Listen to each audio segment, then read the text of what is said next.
The Barnabas encouragement boost. മറ്റൊരാളെ പ്രോത്സാഹിപ്പിക്കുക എന്നത് ഒരു വെറും വാക്കല്ല, അത് നിങ്ങളുടെ പക്വതയെ കാണിക്കുന്നു. പ്രോത്സാഹന പുത്രൻ എന്നറിയപ്പെട്ട ബർണബാസ് അവഗണിക്കപ്പെട്ടവരെയും നിരുത്സാഹപ്പെട്ടവരെയും ചേർത്ത് പിടിച്ച വ്യക്തിയായിരുന്നു. നിങ്ങൾ ആരും പാപത്തിന്റെ വഞ്ചനയാൽ കഠിനപ്പെട്ടു പോകാതെ എല്ലാ ദിവസവും അന്യോന്യം പ്രബോധിപ്പിച്ചുകൊള്ളുവിൻ. Ask God to show. ഇന്ന് പ്രോത്സാഹനം ആവശ്യമുള്ള ഒരാളെ കാണിച്ചു തരാൻ ദൈവത്തോട് അപേക്ഷിക്കുക. Speak or message them. ഒരു ഫോൺ കോളിലൂടെയോ മെസ്സേജ് അയക്കുന്നതിലൂടെയോ ഒരു ആത്മാർത്ഥമായ ഒരു പ്രോത്സാഹന വാക്ക് അവർക്ക് നൽകുക. Expect from God. നിങ്ങളുടെ ഒരു ചെറിയ വാക്ക് കൊണ്ട് ദൈവം അവരെ ശക്തിപ്പെടുത്തുമെന്നും ദൈവം അവരെ അനുഗ്രഹിക്കുമെന്നും വിശ്വസിക്കുക.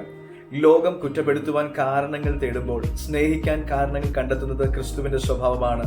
നിങ്ങൾ പറയുന്ന ലളിതമായ ഓരോ വാക്കുകളും ഒരാളുടെ ജീവിതത്തിലെ ഏറ്റവും വലിയ ഇരുണ്ട നിമിഷത്തിൽ ഒരു പ്രത്യാശയുടെ വെളിച്ചമായി മാറും. പ്രോത്സാഹനം നൽകുന്നവന്റെ ഹൃദയം സ്വീകരിക്കുന്നവന്റെ ഹൃദയവും ഒരേപോലെ ദൈവിക സന്തോഷത്താൽ നിറയും. Encouragement is A ministry.